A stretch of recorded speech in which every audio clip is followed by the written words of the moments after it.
खुलुमबाय स्टुडियोआव आं उदांस्रि मुसाहारि गिबि खेबनि थाखाय रंजालि बैसागु फोरबो खुंफुंदों बनरगाव दखरा दुलाराय बर' फरायसा आफाद आरो दुलाराय बर' हारिमु आफादा। क'क्राझार जिल्ला बनरगाव दखरा दुलाराय बर' फरायसा आफाद आरो बनरगाव दखरा दुलाराय बर' हारिमु आफादनि जथायै बानजायनायाव मैया बैसाग दाननि 6 अक्ट' आरो इंराजि एप्रिल दाननि 20 खालार खालि सानसेनि हाबाफारिजों खाग्राबारि दिहुं स्पर्ट्स क्लाबनि गेलेग्रा फोथाराव गिबि खेबनि थाखाय समायना रमायनायै रंजालि बैसागु फोरबो खुंफुंदों।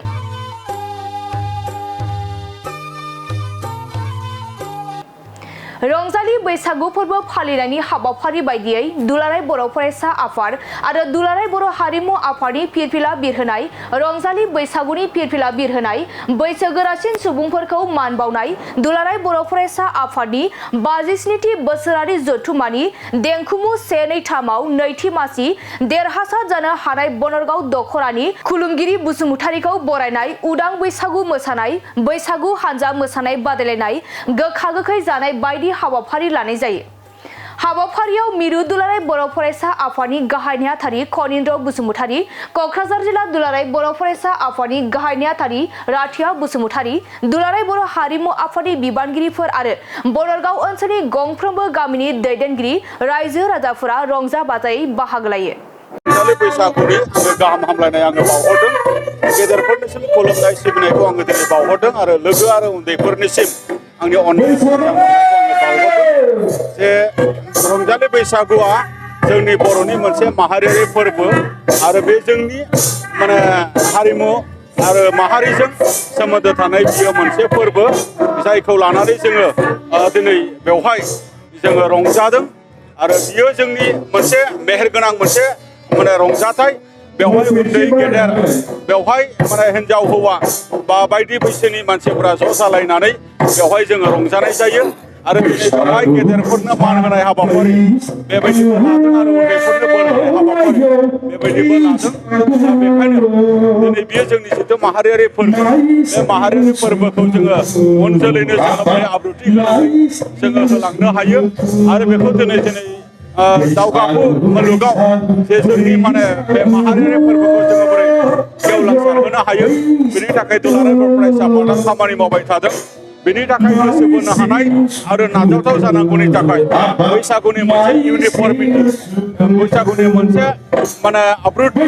बेखौ लाबोनांगौनि थाखाय जोङो थांनाय बोसोरब्रै बोसोरबासोनि सिगांनिफ्राय जोङो खालामबोबाय थादों आरो दासिमाव बे हाबाफारिया सोलिबाय थादों आरो दिनैनि बायदि बेबायदि गेवलां मोनसे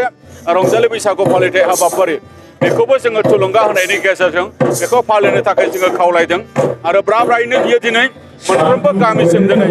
मोनहैनायनि लामायाव आरो दिनै जेरैबायदि मोनसे बैसागु रंजानायनि मुङाव लोंनाय जानाय जायोमोन बैसागु रंजानायनि मुङाव बुलायनाय सोलायनाय बायदि मैया जायोमोन नैबेफोरबायदि थासारिया गमामायैनो बेबायदि मोनसे आब्रुथि गोनां बैसागु फैखांनायनि उनाव गाज्रि जानाङै जाथायफोरा दिनै खमायनायखौ जोङो नुदों। दा बेखायनो जोङो दिनै बेबायदि मोनसे मोजां हाबाफारिखौ जोङो समाजनि मानसिफ्रा मदद होलायनाया मोजां होननानै आं सानो। गोजोन एबसुआ गिबि खेबनि थाखाय गिबियावनो बयनिसिमबो रंजालि बैसागुनि गाहाम हामलायनायखौ बनरगाव दखरा एबसुनि जानानै नोंथांमोन साफ्रोमनिसिमबो आङो गाहाम हामलायथि जासिहरनाय थाबाय। देग्लाय बोसोरनिफ्राय बनरगाव दखरा दुलाराय बर' फरायसा आफाद एबसु आरो लोगोसे बनरगाव दखरा दुलाराय बर' हारिमु आफाद जथायै सेथि खेब रंजालि बैसागु फोरबो फालिथायखौ जोङो खाग्राबारि दैहुं स्पर्ट्स क्लाबनि गेलेग्रा फोथाराव जे सानसेनि मेहेरगोनां हाबाफारिनि गेजेरजों जोङो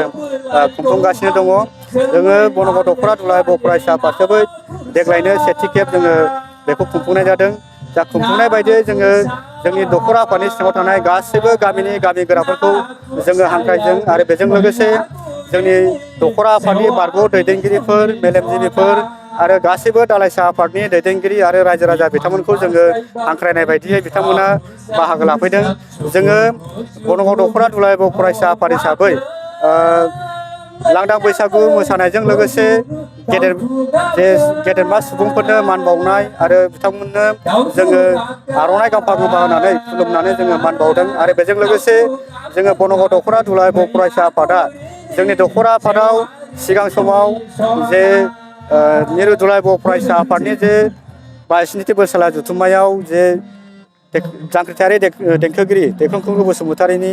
जे 1-3 बादायलायनाय बे बादायलायनायाव जोंनि दखरा आफादनिफ्राय नैथि मासि देरहासार जानो हानाय खुलुमगिरि मोसाहारि बिथांनो जोङो दिनै गणगौर दखरा दुलाराय बर' फरायसा आफादा मान बावदों आरो बे मान बावनाय हाबाफारियाव जोङो जोंनि दखरा एबसु आरो हारिमु दखरा एबसु जों मोननैबो आफादा जोङो मान बावनाय जादों। जोंनि गणगौर दखरा दुलाराय बर' फरायसा आफादनि सेथि रंजालि बैसागु फोरबो फालिथाय हाबाफारियाव मिरु दुलाराय बर' फरायसा आफादनि मानगोनां गाहाय नेहाथारि फनेन्द्र बसुमतारि बिथाङा गाहाय आलासि महरै बाहागो लाफैदों आरो बेजों लोगोसे क'क्राझार जिल्ला एबसुनि गाहाय नेहाथारि मानगोनां राजदिया मोसाहारि बिथाङाबो बाहागो लाफैदों आरो जोंनि गणगौर दखरा दुलाराय बर' फरायसा आफादा जोङो गासैबो दालाइसा आफादनि जे मोसाखावरि हान्जाफोरखौ लेंहरनानै जोङो मोसानाय बादायलायनाय हाबाफारि बेखौबो जोङो खुंफुंनो थाखाय रेडि जानानै दङ। जिहेतु नोंथांमोना गिबि खेब बेबायदि लांदां बैसागु फालिनाय जादों। जोङो जोबोद गोजोननाय मोनदों जे जोंनि गणगौर दखरा दुलाराय बर' फरायसा आफादनि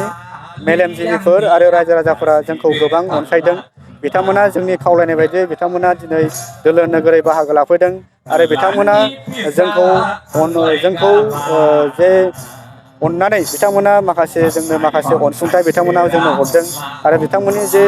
अनसुंथाइ हरनाय आरो बिथांमोना जोंखौ अनसायनाय बेखौ जों अरायबो बावनो हाया आरो उननि समावबो जों बिथांमोनखौ अरायबो सिबिलांनो थाखाय नाजाबाय थागोन।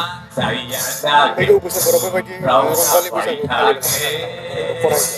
जोङो देग्लाय बोसोर सेथि खेबनि थाखाय खुंनाय जादों आरो जोङो फैगौ बोसोरनिफ्राय जोङो बेनिफ्राय साबसिन जोङो खुंफुंलांनो थाखाय जोंनि गणगौर दखरा दुलाराय बर' फरायसा आफादा नाजालांबाय थादों आरो जोङो बेबायदि स्कपखौ जों मोननाय जायामोन जे मोनफ्रोमबो गामि गोराफोरजों जोङो लोगो हमनानै बेबायदि सावरायनाय स्कप आरो मेलेमजिबि बिथांमोनखौ जोङो जे लेंहरलायनानै मोनसे बेबायदि प्लेटफर्माव जोङो रायलायलायनाय बा बिथांमोनजों लोगो हमनानै मान होनो मोननाय बेबायदि स्कपा जोङो मोनबाय थानाय जायामोन। नाथाय देग्लाय बोसोरनिफ्राय जोङो बैसागु खुंनायनि उनाव जोङो बे स्कपखौ मोननाय जादों आरो उननि समावबो जोङो बेबायदिनो खुंफुंलांनो थाखाय जोङो नाजाबाय थानाय जागोन।